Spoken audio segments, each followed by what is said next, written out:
Hello YouTube. I want to showcase my Occultist cast on Critical Strike, Cyclone, Forbidden Rite.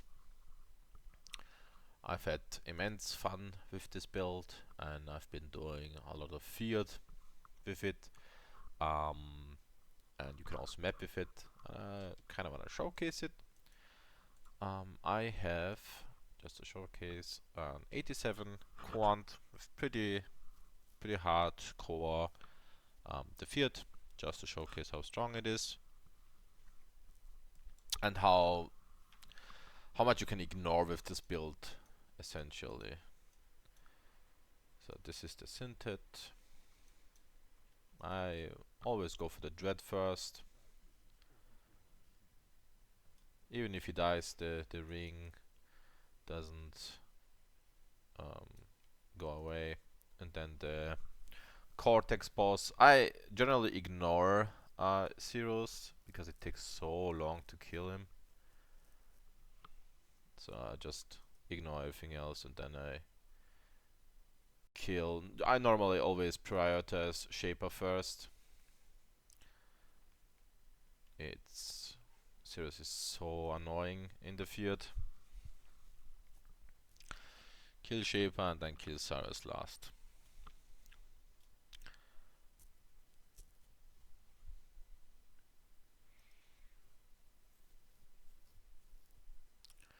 It's a pretty one-handed gameplay. I'm not doing much other than hold right click and that's about it. That's how I do Shaper.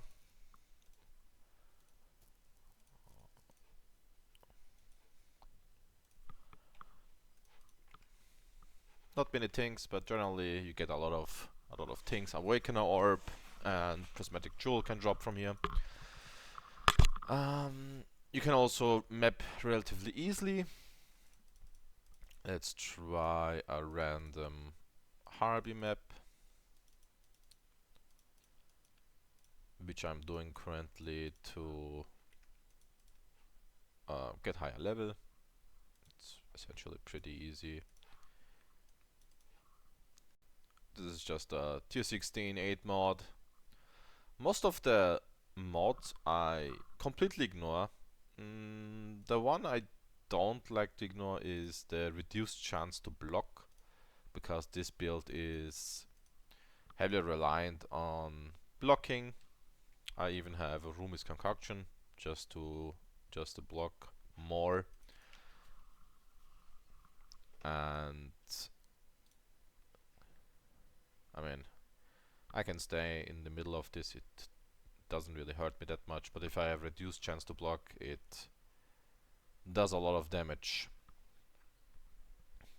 I'm gonna kind of speedrun this now, because it takes generally a little bit longer to clear this kind of map.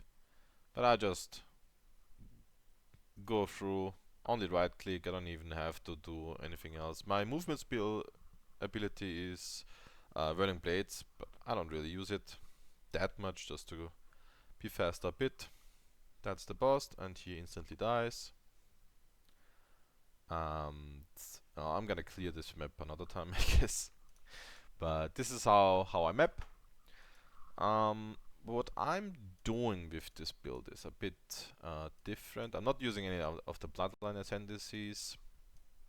Generally, how I can have an explode on this setup is with Blasphemy support on Despair, which gives me Despair as an aura. That means anything that comes near me just explodes because of the Ascendancy skill Profane Bloom. There's another version which you run golems, which is much more DPS, but I don't really like to play it. Firstly, it just costs way too much. This is not that much of a expensive build. It's pretty achievable, I would say. I have Profane Bloom here, and then I just allocate Withering Presence because of the more chaos damage, and Withered in area. You just, and I think you also hinder enemies. I think no, it's not. But damage over time when nearby enemies are hindered. We don't really hinder with this build, but it's good to have, I guess. I have an unnatural instinct here. Light of meaning with energy shield here. Basically forbidden flesh for withering presence. The other one should be yeah, where is it actually? It's right here. Then I also have Bound by Destiny. The only thing that's really important with Bound by Destiny is the increased cooldown recovery rate if 2 shape items are equipped. Because of how Forbidden Rite effectively increases in trigger rate, you need a certain threshold for the cooldown recovery rate. It's very interesting. If you have too much attack speed, basically, or yeah, if you have too much attack speed, you actually go down in damage, which is very interesting. So you can only have a certain threshold of attack speed, and you can basically have as much cooldown recovery rate as much as you want. You just have to hit a certain threshold. Critical +3 to level of critical support gems is actually also very important, especially my effect in custom critical strike support is level 6 with 20% quality. The 20% quality is just for the Cyclone to crit more. I'm not entirely crit capped with Cyclone. I am, however, with Forbidden Rite. I'm not sure entirely how that works, but you would generally want to have this high level if you are unable to hit the cooldown recovery threshold. This is why level 6 is very important for me, because I need that 34 increased cooldown recovery rate. I have 2 rune crafts. One is for the global defenses, one is for the reservation efficiency of skills. A militant faith with all res, and the other mod is actually useless because I'm running Storm Shroud and Inner Conviction, of course. Here's my Storm Shroud, and here's just a very cheap cluster jewel with chaos damage. This has the chance to hinder enemies on hit, so I guess I am making use of the ascendancy to reduce damage over time. That's good. I didn't even know that, just realized it. To hit my reservation, like perfectly, all my mana is reserved. This is perfect, and that was achieved by this Megalomaniac. This is 03 50% increased mana reservation efficiency. This is kinda giga for my build, because I'm not really going that much into reservation efficiency, basically just this mana node, and that's about it. I used to go this, I had a Thread of Hope here, and was taking these 2 nodes. Didn't really work out that much. Here is more chance to block attack damage, because this is generally a very... It's not squishy. It can tank a lot, but you need to have block in your kit. That's very important. Attack damage leached as life doesn't really do anything for this build, but regenerate 1.5 life per second is pretty good, because I am running Zealot's Oath. Here is another block attack damage node, which does give me endurance chance when you block, 20% chance, of course. I don't have more than 3 endurance charges, but having that is still pretty good, I would say. This is my Leech Mastery. Next level I'm going to take the Ghost River, which will give me much more Leech for my build. I'm also allocating Charisma for this build. What am I running? Basically just increased spell critical chance, chaos damage, attack speed, crit multi, and hits can't be evaded. Dagger.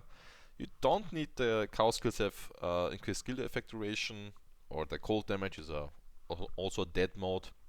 You don't really need it. This helmet I crafted myself.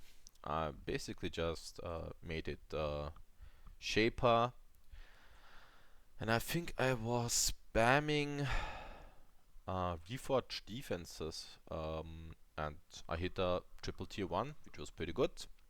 Then I also crafted trigger socket spells when you focus, and strength and dexterity, because I am lacking a bit of attributes in this build. My level punishment, for example, is level 19. I'm missing 2 attributes to get that to level 20, but that's fine. That's not that much damage loss. So when I focus, it's on Q. I trigger punishment, temporal chains, and enfeeble. I'm allowed to have many more curses applied to the enemies because of anathema, which I am running. This is a Fallborn Lehoop of all, which gives me global defenses, which is pretty good. This one gives me, I think, 1k energy shield. That's pretty giga. This shield increased reservation efficiency. I bought this for 20 div, I think. It's pretty good for my build. A lot of ES, recover energy shield when you block, chance to block, and the spell critical chance. All of it is pretty good. I'm gonna go to the gen setup later, I guess. Warlock gloves, basically just increase effect of your marks, implicit and on nerf. Implicit, some dexterity, some intelligence, and abyssal socket, and high ES is really wanted on these gloves. At least I needed that. It's just my build, I guess. It's just what I needed. Very cheap. Didn't pay much to get this. With a searching eye jewel, which gives me corrupted blood, cannot be inflicted on you, and some ES. The lightning damage to attacks actually works with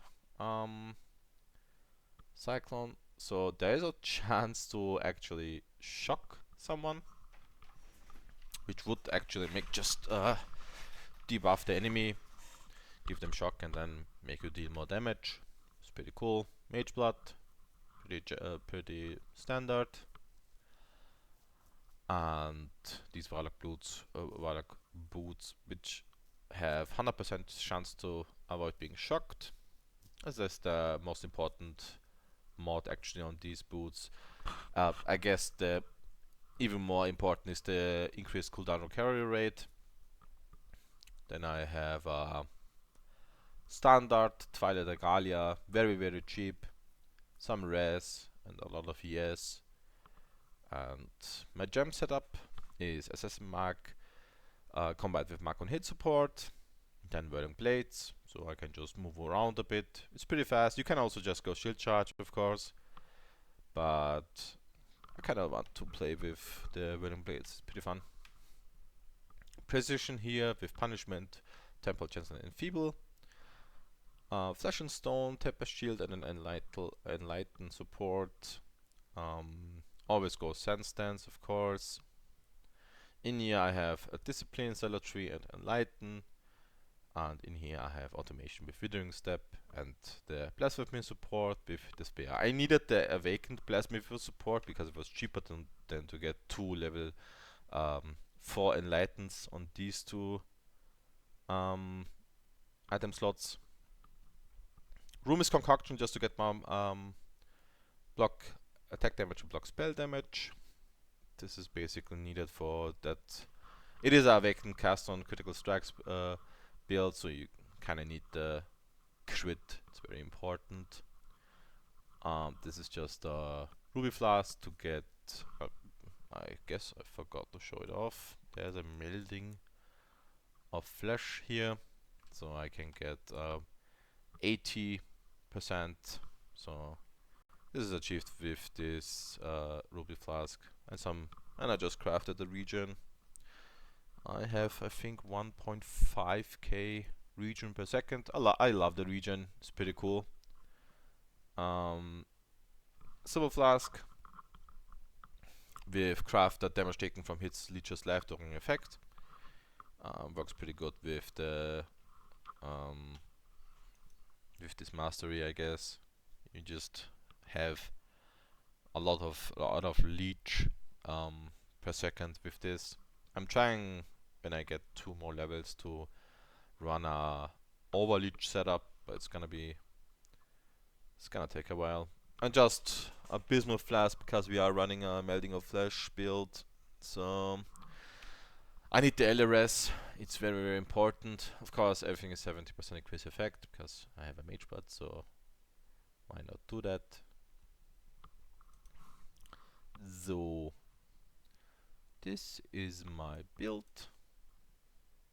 Well, it's nothing new, of course. It's very basic, but the thing about this is Cyclone has to crit, and when it crits, it shoots out.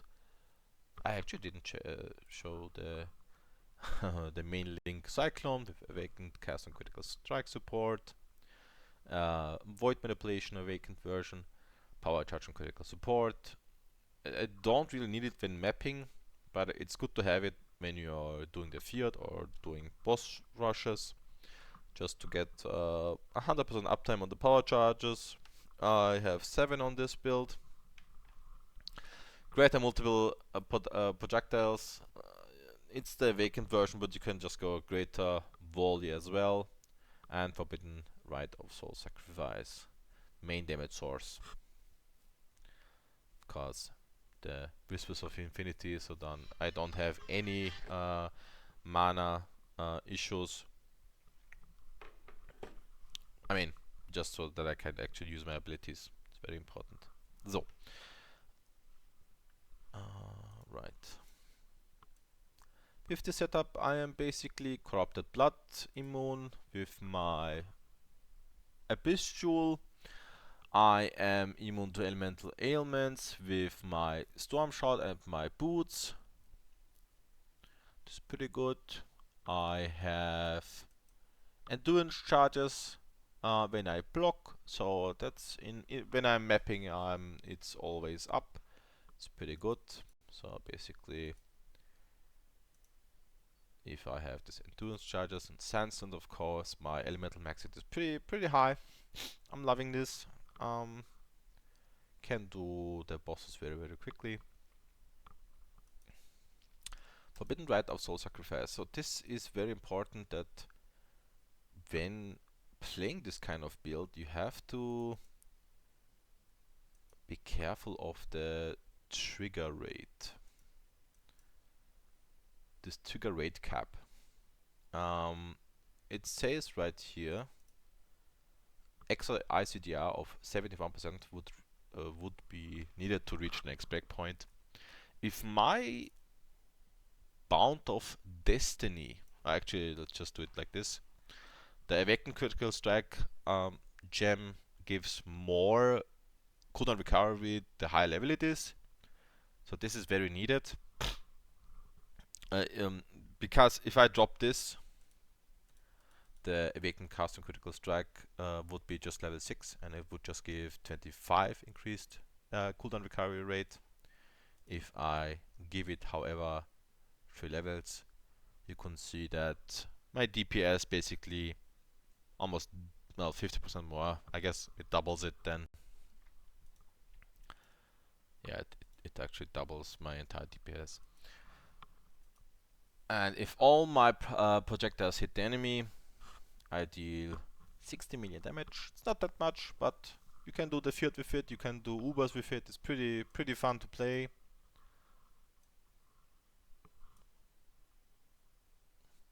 High block chance, 64 and 78. Pretty hard to hit the attack block cap. The ES regeneration is also pretty amazing. ES leech is also pretty amazing. Once I get one more level, I can allocate Ghost Reaver, then I would have 8.7k ES leech. It's pretty awesome. This Cluster Jewel I already showed. This medium Cluster Jewel just critical strike chance with pressure points and quick getaway for critical chances, can deal double damage. I am crit capped right now for the Forbidden Rite, but not for the Cyclone. So if I get even more crit, I will be casting even more Forbidden Rite. My effective trigger rate is 9.48. So if that's the funny part, if I, for example, add a Blood Rage, my damage would drop. Because I'm not sure how it's calculated, but this is more attack speed, so we should think that it would proc more often. It doesn't.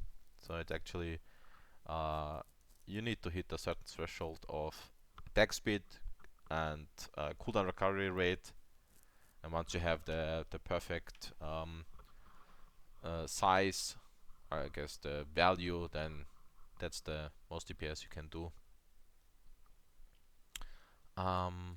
Other than that, it's a pretty cool build. I love playing it. Not sure anyone runs this kind of setup with the Unnatural Instinct and Light of Meaning in this position. This gives me 2k ES, and this gives me 1.2k ES. So a lot of energy shield gained by these, just positioning them this way. These two, and I also have tattooed a lot of energy shield, some lightning res tattoos because I was running low on lightning res. Yeah, that's about it, I guess. Of course, there is a version, like I've said before, that where you can go the Leech of the Primordial. Where is it? Ah, it's Elementalist, right? With the golems, summoned golems are immune to elemental damage, blah blah blah. Plus 2 to maximum number of summoned golems and increased buff effect of the golems. You can also run this Forbidden Flesh and Flame, but it would cost you like 100 more divines or something, so it's crazy costly. So I just do it my way with the Withering Presence. It was like 6 div combined, 3 div I think. Pretty cool.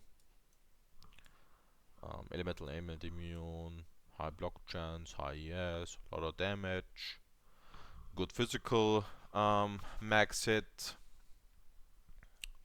uptime on power charges and endurance charges. That's pretty cool. You can unnerve enemies to deal even more damage. Yeah. It's not that fast. It's just 88% movement speed, but you can technically just sacrifice the Silver Flask. You would lose a lot of DPS though, and then just run a Quicksilver Flask, for example.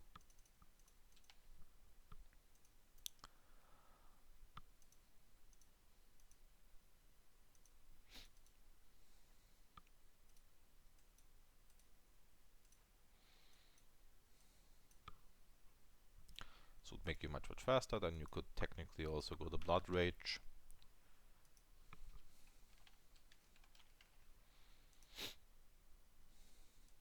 This would give you a bit more damage. Yeah, I guess this could also work. You would lose a little bit of damage for a much more speedy character. Because of the high regen, you can also just sustain the Blood Rage without any problems. That's pretty good too. Yeah, this is the build I'm playing. It's amazing fun. Really recommend it. It can do pretty much any mod, except well, it can do any mod, but the reduced chance to block mode is pretty disgusting to play versus. So I tend to avoid it myself. So yeah, thank you very much.